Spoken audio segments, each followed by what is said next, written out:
Good Thursday afternoon to you. It's 4 o'clock time for Sports4CLE. Thanks for joining us. Hope you're having a good afternoon. It is MLB trade deadline day. The official trade deadline, 6 o'clock, so a couple of hours from now. Guardians did make two trades earlier in the day. They traded Shane Bieber to the Blue Jays for Cal Steven, 22-year-old pitcher. Has a shoulder impingement, so on the shelf for a little bit. He's pitched at three levels in the minor leagues this year, A, High A, and Double A. Combined, he's a 9-1 record with a 2.06 ERA, 99 strikeouts, 91 and two-thirds innings, only 18 walks. Profiles is the kind of guy that the Guardians historically develop very well. Another trade that the Guardians made, they sent reliever Paul Sewald to the Tigers for a player to be named later or cash. Sewald currently injured. Tigers expect him to be able to pitch in September. Likely player to be named later if he can pitch. If he cannot pitch, might just be cash.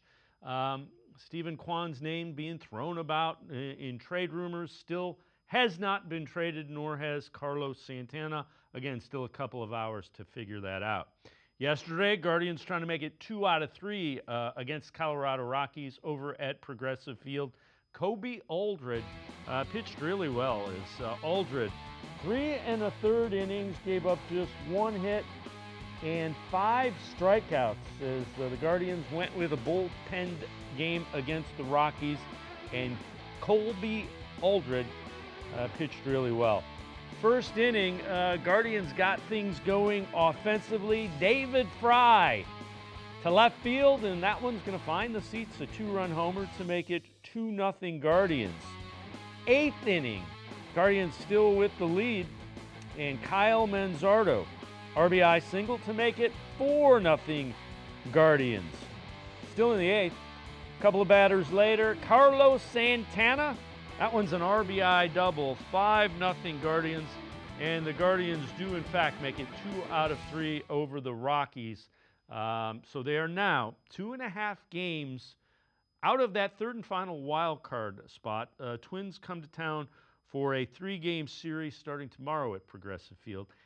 Now, a word of caution though, the Guardians are just 19-36 against teams that are playing 500 or better. So yeah, they are kind of in it, 2.5 games behind, but they're beating up the bad teams, which you have to do. You got to play better against the good teams, though. We'll talk a little bit more about the Guardians with Kenny Roda coming up later in the show. Let's turn our attention to the Browns. Day off for the players today. New defensive tackle Malik Collins asked his thoughts about how the Browns are being physical in training camp this year. It seems to us on the outside that Kevin's kind of ramped things up about being tough, being competitive, and just being stronger than maybe this team's been in the past. Yeah, that's what a lot of the guys are saying, that this is a harder camp than in the past.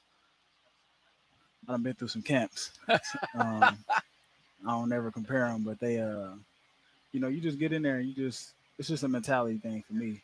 Of course, your body will hurt different days and stuff like that, but it's more so just a mentality of, everybody's tired. Right. What's gonna make you different? How you gonna stand out in these type of days, in these type of situations? So, kudos to coach for, coming even harder, but we got to be even more resilient. Defensive tackle Malik Collins, a guy that I think a lot of people are sleeping on locally. He is good pass rusher, comes from 49ers last year. Joe Flacco from Cleveland Browns Daily talking about facing 2 division opponents to start out this 2025 season.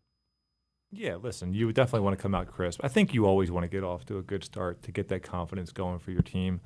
But it is in Kevin's defense, it is a long season. Yeah. Like, you can't let early things affect your mindset. You have to stay the course because it's a long, like Baltimore started 0-2 last year. Cincinnati started 0-2 a couple of years. I think Baltimore started 0-2 last year.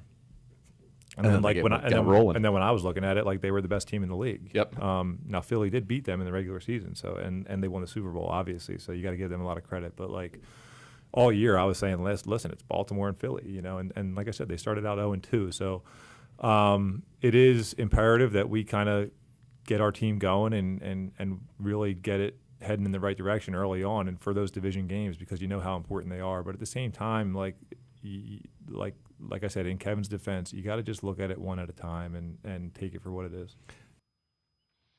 All right, Joe Flacco, again, has been through a lot, so we'll see. Former Cowboys head coach Jason Garrett, local guy, went to University High School, talks about how his thoughts of putting together and shaping a quarterback room are really affected by what he experienced as being a quarterback in one of those rooms with the Dallas Cowboys. I was really fortunate to be in Dallas for 8 years as a player. I thought we did a really good job. Obviously, Troy Aikman's a first ballot Hall of Fame quarterback. He's the guy. But for years, different guys were the backup. Right.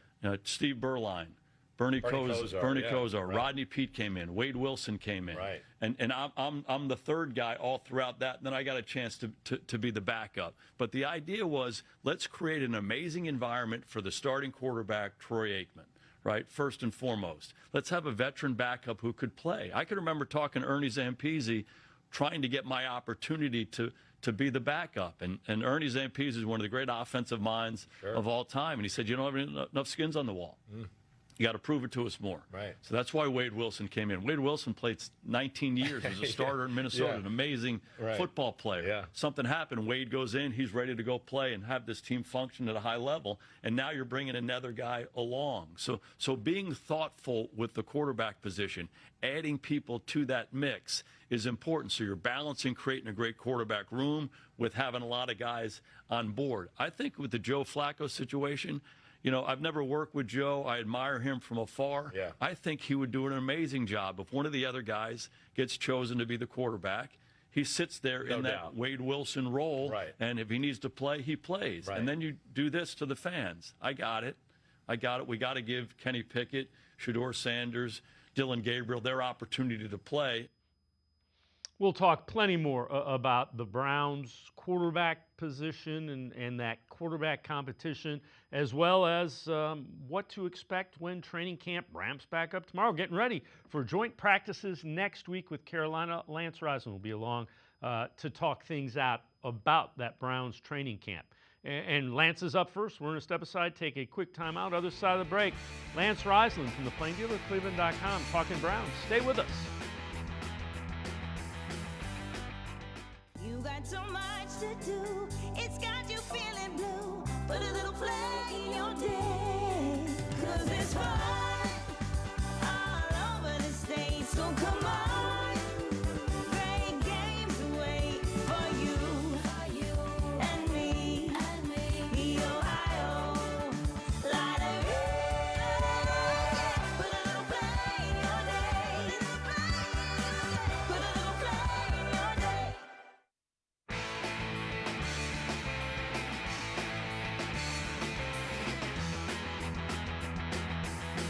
Browns are up first on Sports4CLE. Let's head right to the voicemail of Truth and Reason.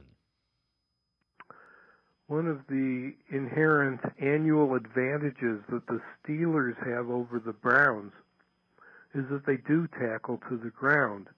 And it's not just about tackling. What they're practicing is punching the ball out the instant before the runner hits the ground. As the runner's going down, the runner is thinking about minimizing the blow when he hits the ground, instead of thinking about holding on to the ball as tight as possible. And so the Steeler defenders learn when the exact best moment is to hit the ball out as the runner's going down. Meanwhile, the Steelers running backs learn that they have to focus on holding on to the ball more than focusing on landing on the ground. And Browns players just do not get that practice. As always, appreciate all the voicemails. Let's welcome in Lance Reisland from the Plain Dealer, cleveland.com.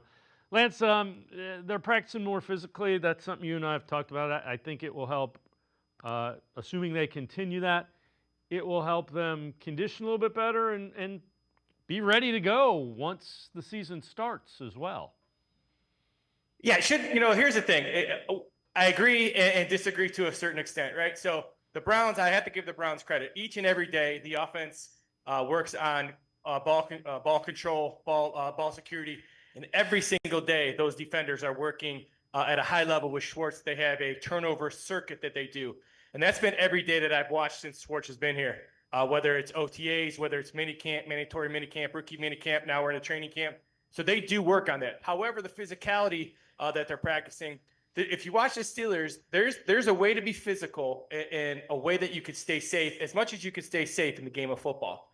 A lot of injuries in my experience as a coach come when you're not sure what speed you're going at, right? And some guys just go faster than other guys, and some guys don't have a half speed. And so when you go full speed and everybody's full speed, it kind of makes sense, and you have minimal injuries as comparison, right? When somebody's going hard and somebody's not. So, and it's also about staying off the ground, but being physical, taking people to the ground, but being smart with your teammates, right? Not jumping on the pile, not taking an easy shot if you see somebody miss a block. So the Browns are also being very smart, just like the Steelers. But that hint of physicality for me is more about the offensive and defensive line, the backs as well, but more about that offensive defensive line being physical and live with each other, which will show a couple things today on what they need to work on. So the other thing that, Browns with a day off, so let me preface that, but everybody's talking about the quarterbacks, and with good reason. They're trying to find out what they have. Longtime Browns beat reporter Tony Grossi on Shedeur Sanders going against the number ones on defense in practice, and what's next. Shedeur went against the ones. It was weird, though. He was still with his twos, the group he's been with, and they went against the ones. What did you make of that, Tony, or do you think this is just natural progression for a fifth-round draft pick? It was noteworthy that they were his first reps against ones. And by the way, there were a few twos on the defense, but it was mostly ones. I would think the next progression, totally unannounced, will be to give him some number one offensive players on his reps. But he has. I think I have to before practice introduce Shedeur Sanders to Jerry Jeudy, because I don't think they've ever met. He doesn't throw to those guys. Right. But it seems like we're getting to the point where this won't even be a topic. And we'll both be happy when that happens. But what have you seen from the quarterbacks? Well, everything's got to be taken into context until you get to live action, right? Because when you're doing those periods, whether it's ones, twos, threes, remember, it is all scripted. Everybody, both sides of the ball, they're trying to learn. So what I think they're doing a good job of, as I've said, is they're getting all these quarterbacks up to speed. So when they start live action against other teams, or when they start more live periods, I don't want to stay there still and install, but everything they're doing, they're trying to get looks with everybody on the team. And I think they're doing a really nice job of it. But everything's got to be taken into context. It's just like the stat keepers at practice. Well, I saw him the other day, like, for example, Dylan Gabriel threw an interception in the end zone. Everybody was saying what a terrible throw it was. But really, the only thing wrong with that ball was that he threw it too flat and didn't get enough arc on it, because the situation was fourth down, you're down 7, there's no time on the clock. So he should have thrown it more like a Hail Mary, but he didn't. So that's the teaching point. So it's just hard to kind of grade these guys sometimes. I think Shedeur Sanders is doing a great job of practicing hard every day. He's a good teammate. Dylan Gabriel, Flacco, they all work really hard together. They seem to have good communication with the receivers. Like I said, I think it's a work in progress, and I've said they're both those young rookies are getting way too much praise and way too much criticism. And I think everybody's looking in. This is going to be a time where you got to wait till they get some live action against other teams in other colored jerseys. All right, so former Cowboys head coach Jason Garrett, local guy, went to University High School, with his thoughts on how the Browns should handle the quarterback situation from his experiences. The most important thing that you have to do as a coach is you have to create an environment where you make in-house evaluations. You can't let people outside of your building evaluate your team. Mm-hmm. So you pull back and you say, okay, what are objectives here with our quarterbacks? Where are these guys? And okay, who do we think at this point deserves most opportunities? And you give that guy the opportunity, independent of what everyone else is saying and all the little things that you see about this guy practicing and what he's doing and that throw that he made or whatever. So it's all about in-house evaluations. And you say, okay, where are we? we got Kenny Pickett here for a reason. Kenny Pickett, to me, is the guy who's in the most prime of his career of those four guys. Okay. So can this guy be our quarterback? I love Joe Flacco. He's an inspiration to me. He's 40 years old. Right. Okay, so he might be the short-term solution, but he's not the long-term solution. Kenny Pickett might be. Right. Playing quarterback as a rookie in the NFL is hard. I know in recent years a lot of guys have done it and done it well, but it's hard to do. So to ask those two young guys to come in and say, okay, you're going to be our quarterback right now, Right. It seems to me that you have to let those guys prove it to you. You have to give them an opportunity. You know, it's kind of interesting. You think of it in those terms. Kenny Pickett, we don't know what he is. You know, he had a couple of years as a starter, 15-10, not a lot of great stats. But he is the guy that's entering the prime of his career. You wouldn't say Joe Flacco's in the prime, and let's hope neither of the rookies are quite in the prime of their career just yet. Well, I think the first thing I like what he said is that I don't think a coach at any level of football can ever let any outside influence into what their decision-making is. They're paid very good money, and those guys work extremely hard. Even, you know, if you're down there watching practice or doing whatever, these guys, this is an all-day, 24/7 job. These guys are grinding it out. They have to make decisions that's best for them and what they feel is best for their team. If it ends up not being the best, and then they're not around. I question putting a guy, if Joe Flacco is the best guy, then he plays, right? Because if you're looking for a guy for the future and you don't win this year, I'm hearing a lot of people say that, you know, it's okay to lose. This is kind of an off year. I've never, ever seen that in the NFL. If the Browns are 3-7, there will be people calling for people's jobs. So I think it's important that the best guy plays. I think it's important that they continue to develop these guys, give these guys reps, which they're doing. I think they need to do a very good job of treating these preseason games, especially for these rookie quarterbacks, with a high level of intensity and attention to detail, because it's not kind of going through the motions, because they got to find out who their quarterback is. But I've said it before, I think winning is the most important thing. You got to block out all the noise. You got to have really thick skin. Let people say what they want to say. They have a plan, stick to it. I've always said with you, the only bad plan is no plan. You have to have trust in who you hired, delegate the responsibilities, and play the best guy, because winning's the most important thing. So Joe Flacco was on Browns Daily, talked about the quarterback battle and splitting reps in training camp. Listen, we all love getting reps. You get into a little bit of a groove. You kind of start to feel comfortable with everybody. You get to show a little bit about what you do without having to worry about the little tiny things that don't really matter. So, but at the same time, like, it's our job right now to kind of just adapt and be able to adjust to whatever, you know, they're asking of us. And I think that's the most important thing, is you can't dwell on those things. You just got to do whatever they're asking you to do, that you got to do the best. And maybe sometimes you'll feel like you're not doing enough, or maybe they're not seeing you, but you just have to have faith that you are, and just kind of stay the course and let it play itself out. And again, that's a guy that's been around a little bit, Lance. Well, you know, and at practice, you know, we're on day 7, and I've seen almost every throw, and I have seen every throw in every team drill. And there's a definite difference. You know, I'll give you an example. They went 2-minute drill the other day. I think it was day 5. They went 2-minute drill. And in the 2-minute drill, it speeds up the clock of the quarterbacks. And those young guys, you saw them with their footwork, their timing, scrambling when they didn't need to. Just those things that just happen with rookies because they're not used to it and they're learning the system. And now you go 2-minute offense where everything is really speeded up and your clock is sped up. Well, that's what Joe Flacco looked the same as he did when they were coming out of the huddle. So his footwork is, first and foremost, he still has an elite arm talent. He still has the ability to get the ball when his feet are set. He's been scrambling a little bit at camp. He's been moving well within the pocket. Obviously, he's not a runner. But I'll tell you, the thing that I see from Joe Flacco is just the consistent footwork, fundamentals, transfer of weight, all those things that come with, you know where you're throwing the ball because you've seen all this stuff before. So he's got to continue to do that. And those young guys will continue to make progress as well. They're doing a wonderful job of splitting up reps. Everybody's getting a look. You know, it doesn't matter in the NFL, 1, 2, or 3. These guys are all high-level football players that are all getting high-level reps who are trying to make the team. So there's a lot of really good football players out there. And the cream will rise to the top once they start playing other teams with other colors on. Lance Reisland from the Plain Dealer, cleveland.com, and I are going to step aside, take a quick time out. Other side of the break, we head back to the voicemail of Truth and Reason. Sports4CLE will be right back. Stay with us.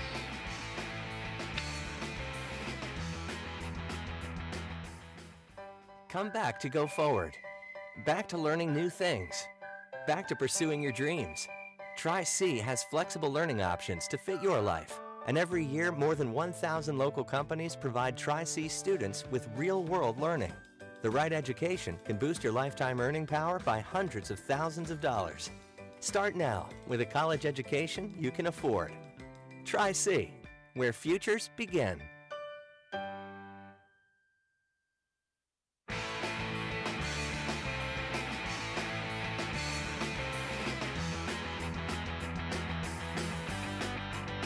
We continue talking Browns with Lance Reisland from the Plain Dealer, cleveland.com. Let's head back to the voicemail of Truth and Reason.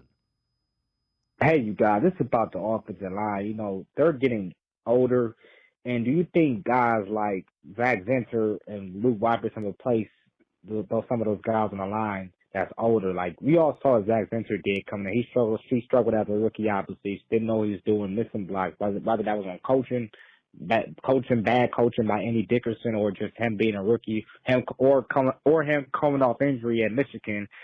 Like, you think he'll be better this year if he gets another opportunity? And obviously, we got Luke Weiper to back up. So, do you think those two guys can replace those two positions on the line, or you think they could draft towards the future and go from there? Just let me know what you think of those two. And you guys have a nice day. Go Browns. As always, appreciate all the voicemails. Lance, the line, especially offensive line, it's tough for a rookie that is not, a first-round pick to come in and make an impact on the offensive line. Whippler was injured, or Zinter was injured. Whippler's been banged up too. I liked the Zinter pick. I think he has pretty high upside.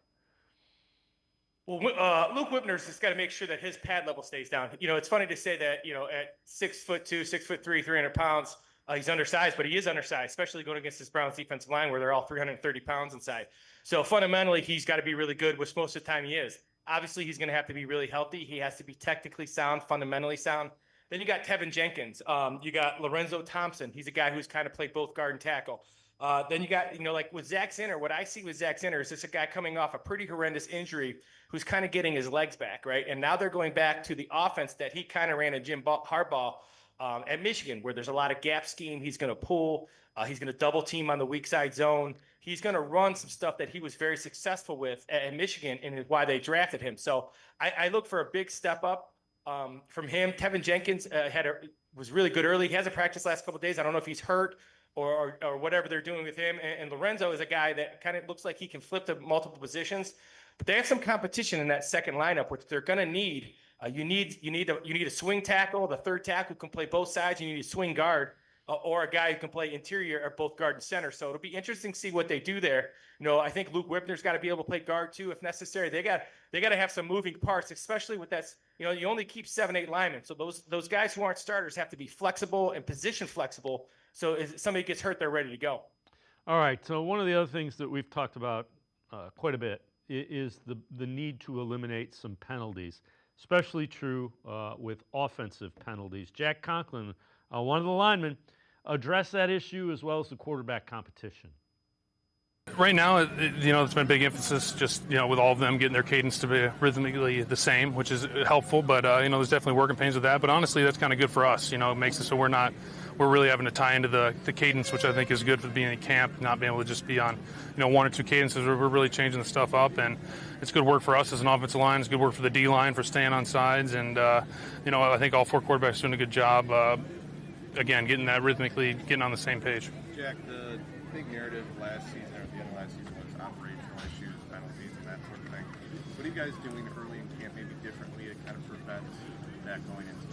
Oh, I think it's just extreme ownership. If there's an offside, if you're offsides in practice, you're going to see it in the big screen in front of everybody else, in front of the entire team, and it's going to be holding each other accountable. And I think that's a huge difference, and it's something that's needed. If you got to look your peers in the face and tell them it's your fault and say sorry, then you don't want to do that again.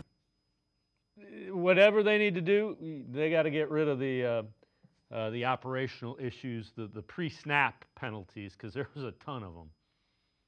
Well, I will say this, it's really interesting with pre-snap penalties, and the term that I hear all the time is undisciplined. And sometimes it is, but I will tell you also that a lot of that has to do with their practice pace, right? So when you don't practice at a high pace and then all of a sudden you're going So you think what is 100 miles per hour until you get in the game, and then that's really 100 miles per hour. And if you have not done that, that's where that anticipation, that anxiety of getting off the ball and doing what you're supposed to do. So it has a lot to do with you just haven't acclimated to full game speed yet. And then you do get different snap counts. I can tell you right now, Joe Flacco's hard count, he has drawn off a bunch of defenders and his guys as well. But as the camp is going along, you can see they're starting to get used to his hard count. When you have a lot of quarterbacks, they all have a different rhythm. They all have a different cadence. They try to get them the same, but inevitably they're all going to be different. So they're doing a lot, making sure they're rotating quarterbacks with the centers and things like that. But that's a bigger thing than people know, just because the rhythm and the timing, and especially these offensive linemen are trying to get off the ball. And for me, it's more about acclimating, getting the game speed than it is being undisciplined. So hopefully going a little bit more live will help that as well. All right, let's head back to the voicemail of Truth and Reason. Hello, I'm Brian from Worcester. I'm just wondering what you guys think about Dylan Sampson. Do you think he's going to be a good running back in this league? Do you think he's going to be good for the Browns? Is he going to get the first team carries, or is it going to be Jerome Ford and then him? I'd like to know your guys' thoughts. Thanks. Go Browns. Hoo, hoo. As always, appreciate all the voicemails. Lance, let's start with he's a young guy. He's not 21 yet. Was the SEC Offensive Player of the Year a season ago. I'll let you take it from there relative to Dylan Sampson and Jerome Ford. How do you see that mix going until Judkins is ready to join, whenever that may be? Well, I would see Ford having the advantage here. Ford is constantly, each and every year, he looks a little bit thicker. And he also, I thought last year, really improved in terms of not getting those 0-yard gains. And that puts the offense at 2nd and 10. And sometimes he was always looking for the home run. I think he's doing a good job of still hitting that home run, but also making sure, even on a bad play, he gets 3 and leans for 3, because 2nd 7 is a lot different than 2nd 10. So I see Ford as the guy. He's been running the edge well. They have not run inside yet, but I think they're still working on that, and that takes time because you did not do that last year. But I do see Sampson. Now, Sampson coming out of Tennessee, he's only 200 pounds, but he runs a lot heavier than that. And everybody thought he was the Lightning to Junkins Thunder. Well, he's a patient runner, but he's a lot of similarities to Junkins, just not as big. But he's very patient. He's very, very, very offensive line friendly. He also comes out of Tennessee, where they run an offense where they run gap, and not only gap schemes, but also zone schemes. So he's been a part of the schemes that the Browns are going to run. He's been a part of that. He does a very nice job of being patient and then burst. I think he and Ford give them a good 1-2 punch. I also think Pierre Strong is a guy that can get them to 2nd 6 too. So I think they have 3 guys that can all catch the ball in the backfield, can all pass block.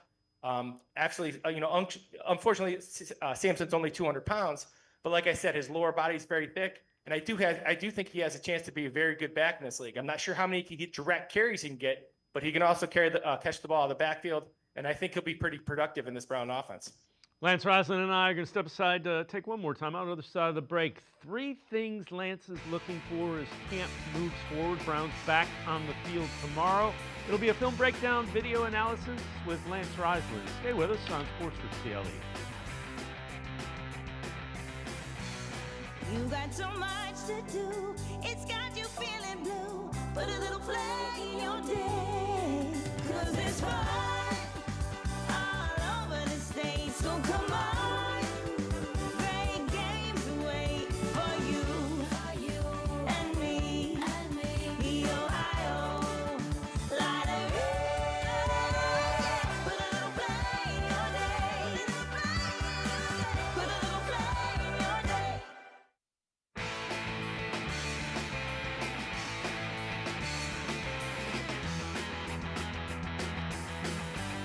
We continue talking Browns with Lance Reisland from the Plain Dealer, cleveland.com. Time to take a look at 3 things that Lance is looking forward to as camp continues. They'll be back on the field tomorrow. So, Lance, you begin with identify the run game, both sides of the football. Take us through what we're seeing here and kind of what you're thinking relative to that. Well, first thing is when pads go on, Mason Graham is really good. You're going to see him get off the football. He's going to read those pullers. And then watch him bend at the end of this play. You see him go right there. That's an incredible athleticism. Then you see these guys. Then you see him here See how flat he gets. That's just really hard to do, his athleticism. They've done a really good job of getting their hands on first. You see Miles throws the coach away. Miles is just a different kind of guy, but these guys are all working really, really well with their hands. They're all working really, really well at getting into their gaps. Mason Graham has gotten better and better, as I thought he would when the pads go on. He plays with such great leverage. Him and Malik Collins have been really, really tough to block. Now, as we get into Schlesinger and some other guys at the second level, these guys have to be very, very good, and this is going to help that offensive line improve because the offensive line has had a tough time moving Graham. Now you see a double team here. Then you're going to see with that double team, it frees up Baker. That's a really good job by that defensive tackle of taking on that double team and allowing that backer to make the play. Then you're going to see, again, in the middle here, you're going to see them set the edge now on the offense, right? Now, they haven't run it very well inside, but they have done that pin and pull, which is part of their process as well. So as we go back, again, it's these guys constantly repping, constantly going against each other, and the idea of can you be physical every single day? And if you can be physical every single day, you have a really good chance of carrying that over into a game. And that's where I think the Browns have a chance to be successful, is because I think both lines are going to be pretty solid. As I've said before, I think this defensive line has a chance to be outstanding. And the addition of Collins and Graham has made this interior line, it went from pretty solid to really, really good. And I think that's important because if you can stop the run, then you can unleash those pass rushers. If you can be physical and get to second 10, right, you can now turn those pass rushers loose and that good secondary. So I'm looking for physicality. That's my favorite play. Watch take on the double, frees up Baker. One of my favorite plays in camp right there. So I just think it's something the Browns can do. I think that's something they should be very, very productive with if they can get this physicality going. So I'm just looking for consistency with the physicality. Is that something you and I talked ad nauseum probably last year to people that were watching?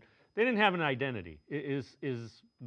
Can that be their identity, that physicality on both sides of the line? Well, yeah, and it plays into their strengths, right? So one of my things I have coming up is how do the Browns win games? The first thing I got to do is win on first down, both sides of the ball, because you think about where their strengths are, right? Their strengths are on offense. They're a learning curve, right? Their strengths are their punter's been incredible at camp and their defense.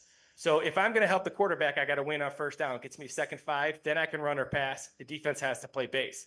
On defense, if I can win on first down, it's 2nd, 3rd long. Now I can turn pass rushers loose, and I have a really good secondary. So those are kind of the things you think about, but they got to win on first down.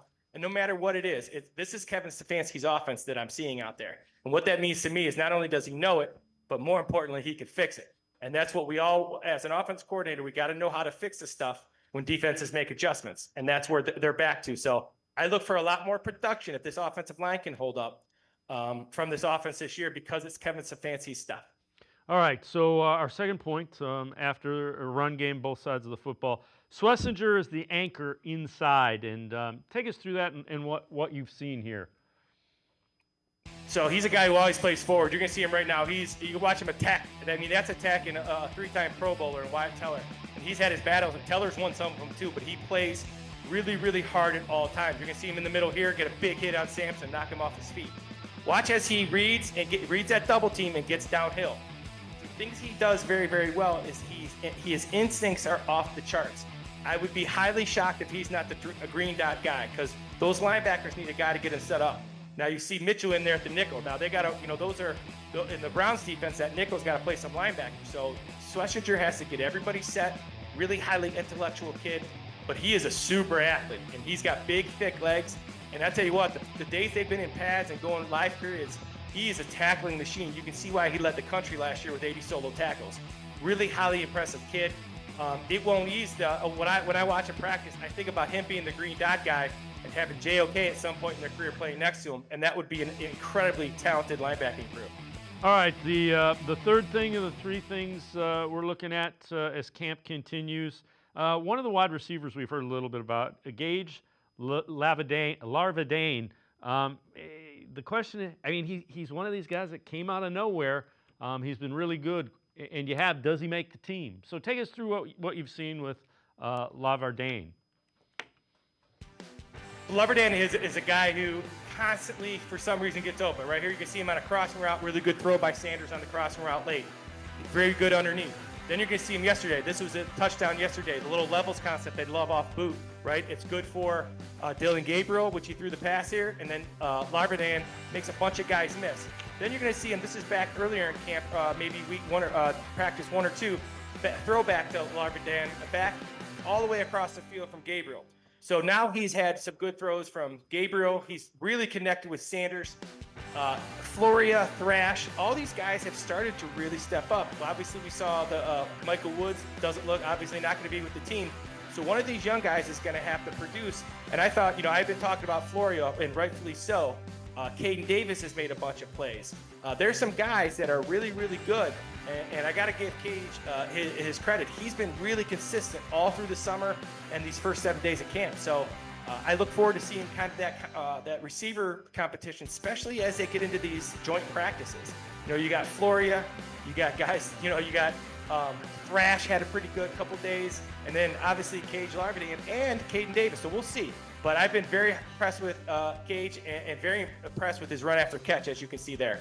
Yeah, and to your point, somebody is going to have the opportunity to make the team that is, that it could be Thrash, it could be Floria, it could be Cade Davis, could be Larvadan. So it'll be interesting. That's one of the things that that we can follow, and it'll start next week with those joint practices with the Panthers. Lance Reisland, as always, great stuff. Appreciate the time and the insight. Thanks very much, Lance. As always, thanks for having me. Lance Reisland, make sure you check him out. Really good film breakdown, video analysis. Check him out with cleveland.com as well as The Plain Dealer. We're going to step aside, take a quick time out. We continue talking Browns. Kenny Roda from WHBC straight ahead. Stay with us. Sports4CLE. We'll be right back. Come back to go forward. Back to learning new things. Back to pursuing your dreams. Tri-C has flexible learning options to fit your life. And every year, more than 1,000 local companies provide Tri-C students with real-world learning. The right education can boost your lifetime earning power by hundreds of thousands of dollars. Start now with a college education you can afford. Tri-C, where futures begin.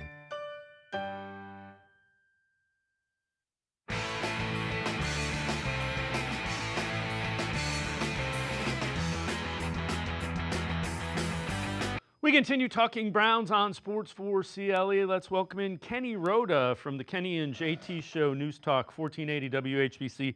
Kenny, appreciate the time. Thanks for joining us. Some big news last practice. Actual tackling, full-out tackling in a Kevin Stefanski training camp practice. I think it's been needed. Without question. You talk about getting tougher mentally and physically, right? The Browns needed to do both. So do the Cavaliers. Story for another day. But, yeah, great to see, and we'll see how the players respond. They're suffering through some injuries and retirements on defense that is going to affect that defense. But you know what? It's good to see that at least they're putting a little bit more effort and physicality into the practices. Yeah, without question. And you're referring to Martin Emerson, injured Achilles, out. Tough for him. Contract year, so he's got to spend it rehabbing. But Greg Newsome, you wanted to play outside, you're going to get a shot. Yeah, I didn't want that, but he did. So he's going to get that chance to prove me wrong and a lot of other people wrong and maybe make some money along the way. Martin Emerson, a lot of people were saying he was primed for a breakout year, a Pro Bowl caliber year, contract year. And that's a tough blow when you consider that Jordan Hicks retired, Emerson's out, and JOK's out. So 3 of your key defenders from last year's team, 2 top tacklers, at least when they played. The linebackers are gone. Emerson is an outstanding cover guy and a very good corner. He's gone. So a lot of work to do now piecing that defense back together. Yeah, it also, to me, kind of, I think when they took Carson Schlesinger with the first pick in the 2nd round, they knew there was a decent chance that Jordan Hicks was going to retire, because that doesn't come out of the blue. He gives, hey, guys, I'm not sure. I think that was that. And they knew JOK probably wasn't going to be able to play. So in retrospect, that was a pretty good selection. It was, looking back on it now, and he's healthy, which is very important. Obviously, he's getting more reps now in practice because of everything that's happened. And we'll see if he put up numbers on a bad team, and that's why his stats and he looks so good. Or, is he the real deal? And they got a steal in the second round. We'll see. Yeah, so Schlesinger met with the media yesterday. He's talked about kind of how he's grown in the offseason, as well as going from guy that was a walk-on, he had to earn a scholarship, to first pick in the second round.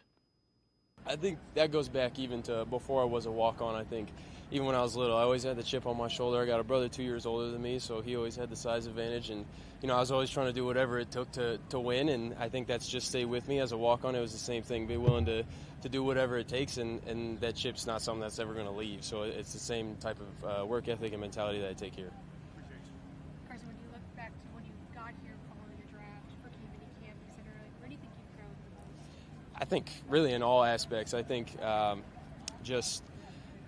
the field, I've grown in just understanding our defense, understanding the offense and what offenses in the NFL like to do and things like that. And then just as a person too, I think coming out here and being in a new area has helped me grow.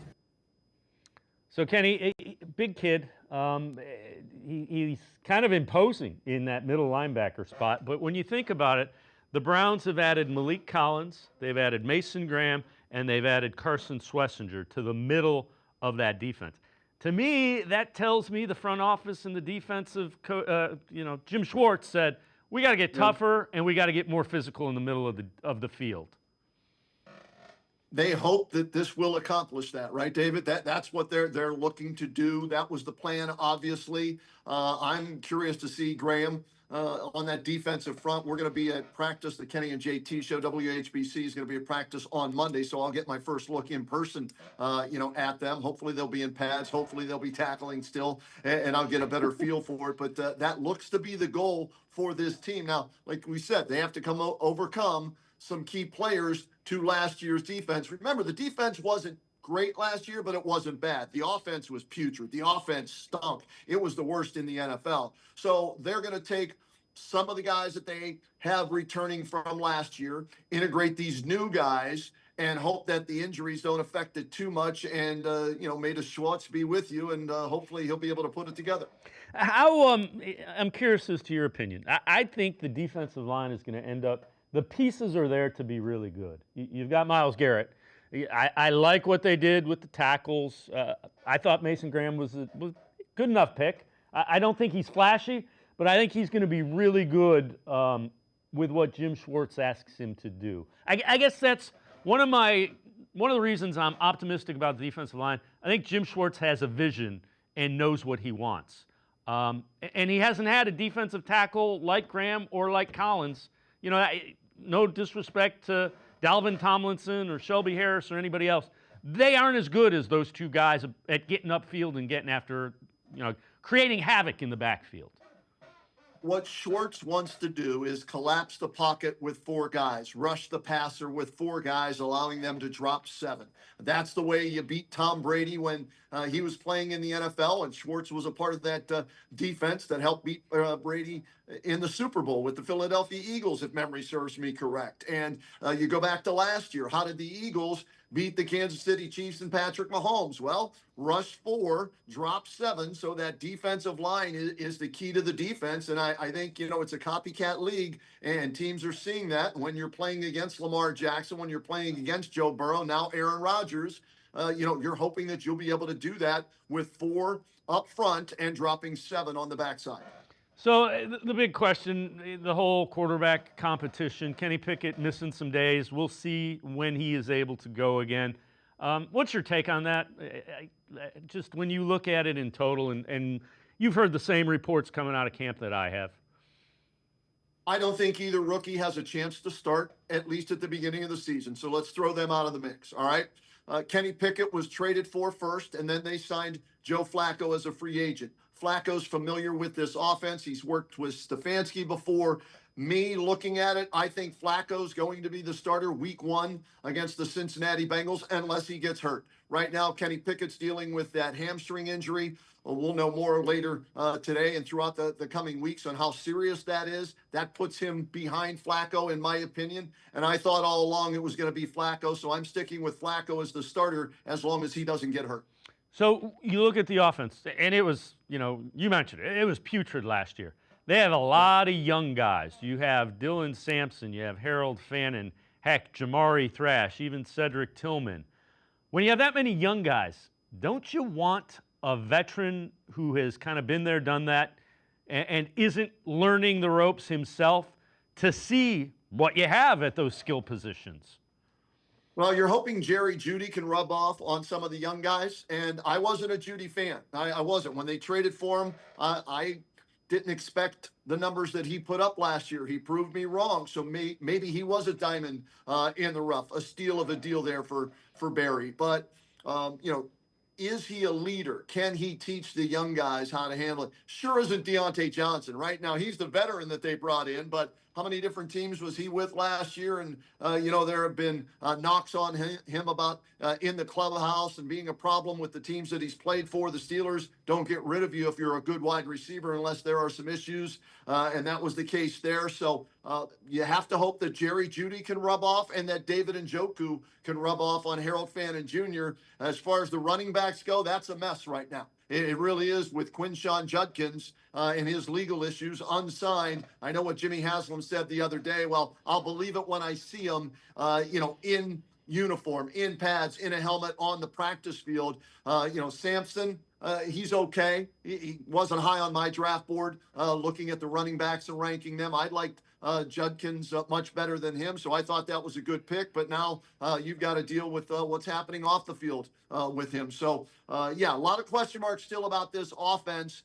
Your two key players that you hope stay healthy and have big years are David Njoku and Jerry Jeudy, and then you hope that another receiver, steps up, whether that's the return of the good Deontay Johnson, whether that's Cedric Tillman staying healthy and playing, or if they can get Quinshon Judkins taken care of off the field. If he has to sit out a few games with a suspension, that's possible, but get him back in and then mix in that three-headed monster at running back with Sampson, Ford, and him. And then I'm curious to see the role that Harold Fannin Jr. has. I called his games in high school at McKinley High School. He went on to BG and was one of the best tight ends in the country last year. I thought it was a good value pick for them, and I'm curious to see how they use him and how much they'll use him this year.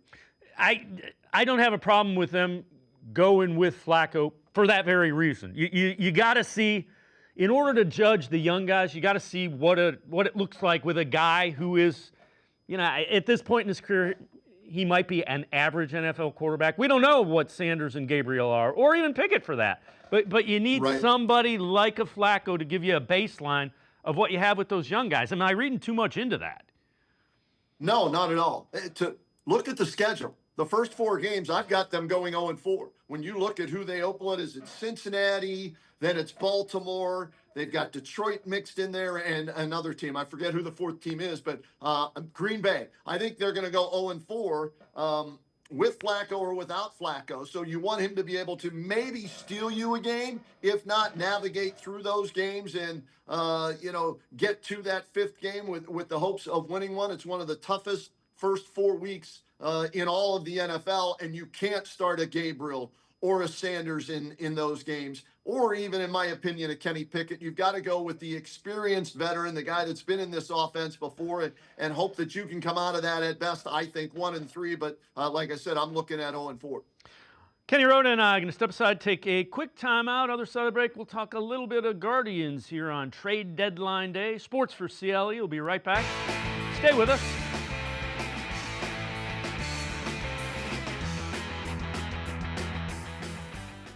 So much to do, it's got you feeling blue. Put a little play in your day, 'cause it's fun all over the state. So come on, great games away for you and me, the Ohio Lottery. Put a little play in your day. Put a little play in your day.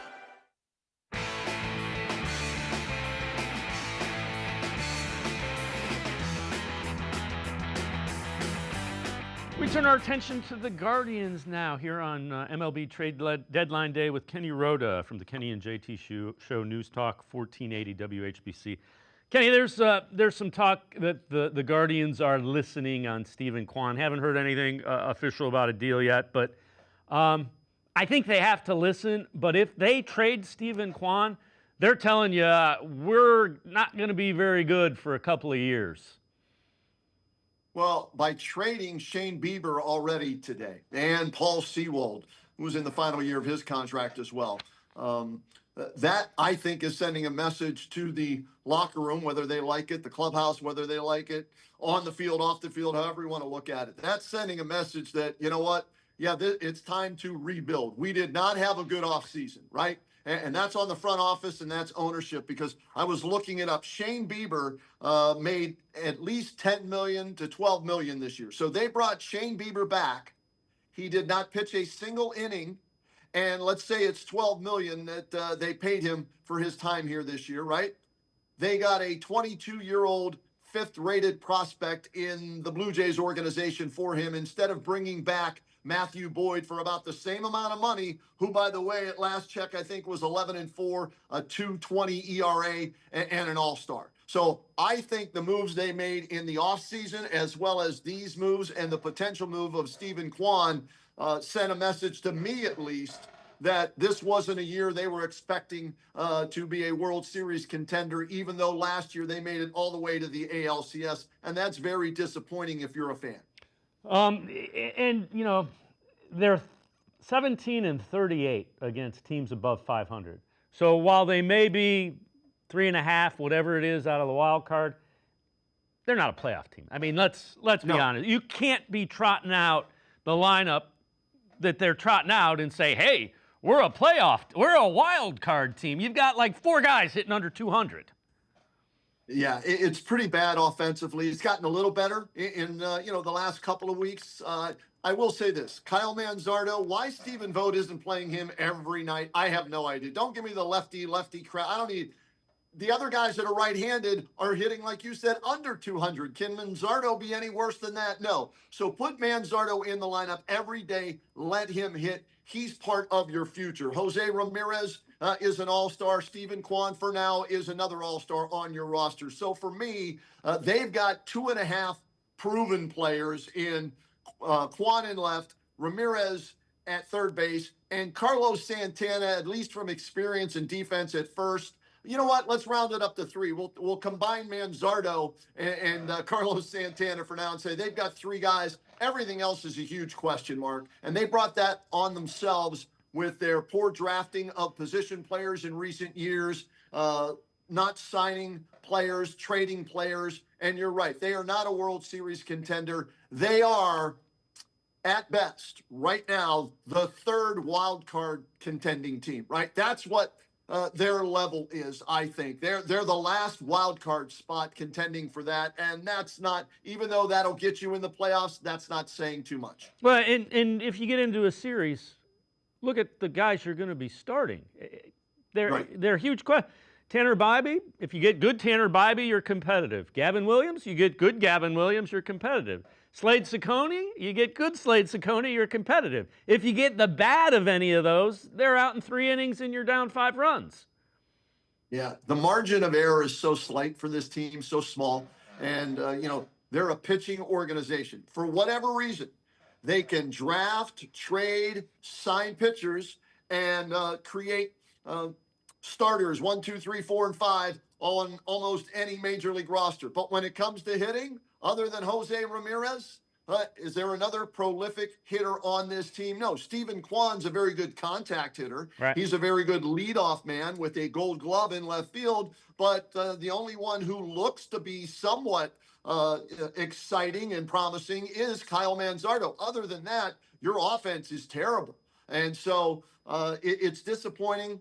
I give them credit for hanging in there with that lineup that they have offensively. And again, I go back to the front office and ownership, who was, what were they? 3 wins away from getting to the World Series last year, and they broke the team down instead of adding to it. And that, like I said, to me, sent a message that this year isn't going to be much. All right, so relative to Bieber, they got, and again, I'm not defending it, they got some bad luck. You know, he was pushed back twice. So right now, you were at a spot where if he starts, say he can start in 2 weeks, say he goes one more rehab and he starts. If he goes out and pitches well, he holds a team a player option, he opts out and gets a multi-year deal. If he pitches terribly, then you're stuck for $16 million next year. So they made the best out of a bad situation. Here's a look at the guy they got. He's 22 years old. His name is Carl Steven. He's pitched at 3 different levels this year of the minor leagues. Combined record 9-1, 2.06 ERA, 91 2/3 innings pitched, 99 strikeouts, 18 walks, a 196 average against. He is the kind of guy, Kenny, that they take and turn into a middle-of-the-rotation major league guy pretty effectively. College pitcher, throws a lot of strikes. Right now it's fastball changeup, working on a slider, working on a sinker. But again, a 22-year-old guy, he's reporting to Akron, AA. So they made the best out of a bad situation with Bieber where he kept getting pushed back and pushed back. But at least they got something of value. Not overpowering. You throw strikes. I think he's 94, touches 90, 96. So he's not a guy that's throwing 100 miles an hour, but a lot of strikeouts. So it's a guy they can work with. And one of the other important factors, he's 22 and how many controllable years now? Lots. In order to develop this guy, right? Yeah. A bunch. And what do they love more than anything? Controllable years at a cheap price. And that's what they got in Steven. He was a second-round pick out of Mississippi State. He was the 5th-rated prospect in the Mark Shapiro. Remember that too, right? Mark Shapiro, Toronto Blue Jays organization. And so your point is a good one about at least getting something for Shane Bieber, because you're right. At the end of this year, okay, there was either a $4 million buyout for Bieber, right? Or he picks up the $16 million option and comes back. Well, he controls everything. It was a player option, so he could say, you know what, so long, see ya, and you get a draft pick, depending on how much he signs for, with another team. Or did you like this offer better than what you might find in the draft next year? And the Guardians organization said, you know what, we know what we're doing when it comes to pitching. So we like Cal Steven, and we think working with Carl Willis, we can make him better than he already is. He's pitched at A, high A, and double A. And as you said, he's going to go join Travis Bazzana, their #1 pick from last year, right? At double A Akron for the rest of this year. And then they'll start working on him to see if they can make him better than his 9-1 record with about a 2 ERA so far in the minor leagues. And the other guy that they traded earlier today was Paul Sewald. That is for either a player to be named later. That's if he pitches well for the Tigers. He's not going to come back he's on the injured list. He's not coming back probably till September, or just cash if they do not see him on the field contributing. Again, it tells you, yeah, we're kind of competing, but we're hedging our bets. We don't really believe we're in this. Yeah, and let's see if they trade Carlos Santana before the day is over. Stephen Kwan, as you mentioned, guys that are in the final year of a contract, or one that they think they won't be able to sign to a long-term contract, as they have 2 more controllable years with Stephen Kwan. So you don't have to trade him. If you're not blown away, you don't have to make a deal. You could do it in the offseason or next year at the trading deadline. But everything I've read is they're not close on a contract extension with him, and that can't be sitting well with him. I know it didn't sit well with him when they locked up Miles Straw to a 5-year, $25 million deal, and Stephen Kwan was still making the league minimum. So sometimes, those things stick in the back of the minds of the players when they felt that they were not treated fairly. Yeah, and, the other thing about Kwan, kind of a contact guy, I think the fact that they're having trouble signing him kind of made them realize, doesn't matter if it's a power guy, if a guy is productive, you're going to have to pay him. So they went out. I think they avoided power guys for a couple of years because they knew they weren't ever going to get to a second contract if they were successful. Well, if a guy's hitting 300 and can steal you bases, it's going to be the same amount of money to lock him up to a long-term deal. Yeah, he is valuable, right? On the right team that has deep pockets, he knows he can make more money in another organization than he can here with the Guardians. It's just, unfortunately, the Guardians' way.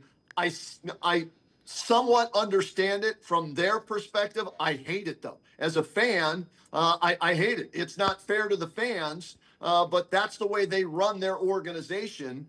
And you know that as a player. That's why Frankie Lindor isn't here. And the only reason that Jose is here is he took a discount to stay here. So if you're Stephen Kwan, you know what? I'm going to play this out. I think he's making $4 million this year. He was an all-star again this year. Might win another Gold Glove. That means he'll probably get a bump in pay to $5 or $6 million next year if he stays, and then one more year, and then you get paid, at that point in time by leaving the organization.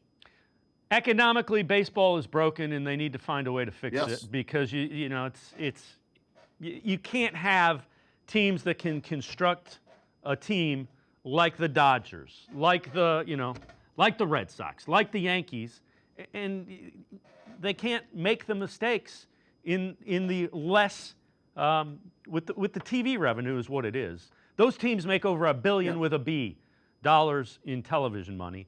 The Guardians and teams of this market size make $40 million with an M. So it doesn't add up. Kenny, as always, we don't have to like it. We don't have to agree with it. But I understand it, having covered this team as long as I have. And, that begs, the big question then, well, how long will the Dolans hold on to the team? And when does David Blitzer come in because he has the right to become the majority owner? At what point in time does that happen? He seems to have maybe deeper pockets than the Dolans do. So I think that would be a good thing. That could happen at the end of this season. But I think it has to happen before 2028. So that's your time frame, hopefully sooner rather than later. And the league has to... Rob Manfred has to do something about it. The pitch clock and all that crap is nice. Figure out how to even out the economics of this. Then you'll really have made a lasting impact as commissioner. Kenny, as always, great stuff, man. Appreciate the time and the insight. Thanks very much. Always enjoy it. Thanks, David. Kenny Roda, make sure you're checking out Kenny and JT show from News-Talk 1480 WHBC. That's going to do it for this edition of Sports for CLE. We'll see you back here tomorrow at 4 o'clock. Have a great night, everybody. See you tomorrow at 4 on Sports for CLE.